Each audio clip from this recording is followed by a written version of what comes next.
What's that? Oh, I clearly was thinking of the wrong Firestarter. We follow a young girl with extraordinary pyrokinetic powers as she fights to protect her family and herself from sinister forces that seek to capture her and control her. But before I properly start with my review for Firestarter 2022, how are you guys doing? I've missed you. It's been a while since I've done the video. Let me know all your thoughts in the comments below. And if you're new to the channel, consider clicking that subscribe button, because if you love movies and TV, this is the place to be. Just so you know, going into this film, I had never seen the original film. I have never read the Stephen King book. The trailer left me with pretty neutral expectations. It could go one way or another. And while I will say this isn't a good movie at all, it is not completely irredeemable. John Carpenter's score almost overtakes the film, almost directs the movie by itself, as it kind of energizes the story when it needs to. It also numbs it down when needed for the more intimate moments between father and daughter in this film, which there are a lot of. It gives this film this energy when it needs to, almost overtakes it to give it this identity that it is very much lacking in the direction, in the writing, in the editing, and Zac Efron playing a dad in this. Not only is it interesting to see him playing a role such as this, because it's so different, but his relationship with young Ryan Kira Armstrong, who plays Charlie, his daughter, that's the emotional component of the film. That's the closest we get at something compelling throughout this, because the bulk of the film is spent with these two exploring somewhat their relationship, given what we find out at the beginning, and now the film unravels to give us somewhat these answers to this bigger mystery than just a story of this family. The opening credits give us a glimpse at these characters' backstory that now live in this small town, secluded from the world, no access to electronics, and as the film unravels you find out why. But those opening credits are interesting because they give us a glimpse at something bigger than them. What is actually going on? And the film doesn't give very satisfying answers, because it overall feels that is more so a pilot to an 8 or 10 episode miniseries rather than a motion picture itself. It's got so many subplots that barely connect to one another, leaving all these doors open, all these questions left unanswered by the end of the film.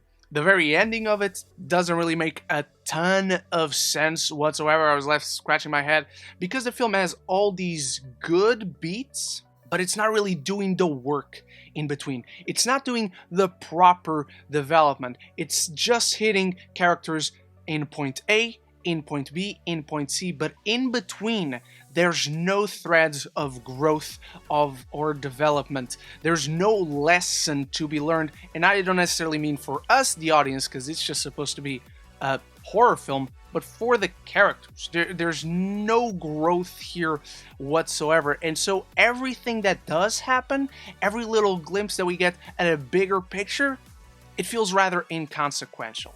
The film is also unsure of what it wants to be. It is part family drama, part superhero origin story, not so much Batman Begins or Iron Man, but rather Brightburn, but kind of worse. And every now and then you'll get brief moments of horror, particularly in the third act when young Charlie does what she does and starts some fires, except those fires are started on other people's bodies, and that's really fun. But it all happens in the third act, which is when the film actually feels like it gets started, which I go back to my comparison of this feeling like a pilot to an 8 episode or 10 episode miniseries, where it feels like so much of this film is left undone, is left to be finished. And that's most of this film. It's a bunch of undercooked, underdeveloped ideas. And the film doesn't really have an identity throughout, doesn't really have this forward momentum to it. Like I said, John Carpenter's score, it gives this film that energy, that vitality that it so desperately needs, because everything else feels like it's just going through the motions of it all. And while there are some interesting concepts, they don't flourish into an interesting execution, sadly. Furthermore, clashing with the abundance of underdeveloped subplots and all those contrasting tones and kind of crisis of identity, the film also has very vague characterization. We don't really understand the motivations behind a lot of these characters because, like I mentioned, there are a ton of things here that are presented, but they're not developed, they're not fully explored. The one thing that is somewhat explored is the relationship between father and daughter here. They're both painted in this kind of morally gray area that makes them somewhat developed, but then the film doesn't really go anywhere interesting with that. Like all the other things, it feels like it just opens these doors that lead nowhere. And it's frustrating because it's a film that has all these elements that could have made it good, could have elevated, but because the film doesn't latch on to any of these ideas, any of these subplots, doesn't really connect them in between one another, it feels like it's very disjointed in between itself.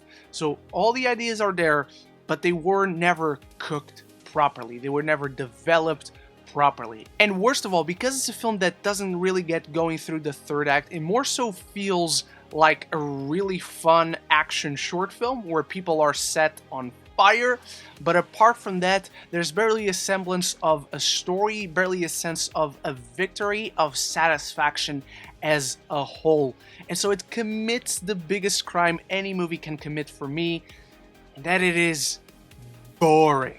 So unfortunately, Firestarter is as boring as sin. While not absolutely irredeemable due to John Carpenter's atmospheric score, as well as Efron and Armstrong's compelling chemistry, it still can't overcome the abundance of barely connected subplots, the conflicted tones, and the bunch of ill-formed ideas that result in a slog of a story that only shows us brief glimpses of something interesting in the third act.